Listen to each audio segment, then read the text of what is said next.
Kinilala naman ni Department of National Defense Secretary Gilberto Teodoro Jr. ang malaking kontribusyon ng 5th Infantry Division sa kampanya laban sa insurhensiya at sa pagtugon sa mga kalamidad sa kanilang nasasakupan. Pinuri rin ng kalihim ang pamumuno ni Major General Gulliver Sinières dahil sa matagumpay na mga operasyon ng dibisyon na nagresulta sa deklarasyon ng ilang lugar bilang insurgency-free. Ayon pa kay Secretary Teodoro, patuloy ang suporta ng pamahalaan sa mga programa at operasyon ng mga sundalo kabilang ang mas pinaigting na koordinasyon sa iba't ibang ahensya ng gobyerno upang makapaghatid ng trabaho, serbisyo at oportunidad sa mga komunidad.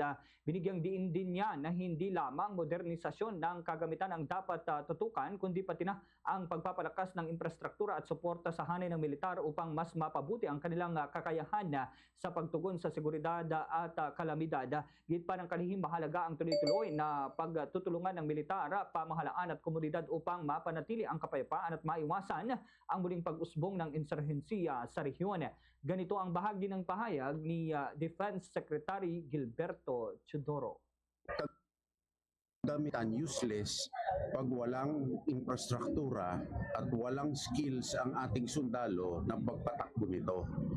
Kaya ang kagamitan, dulo lang yon.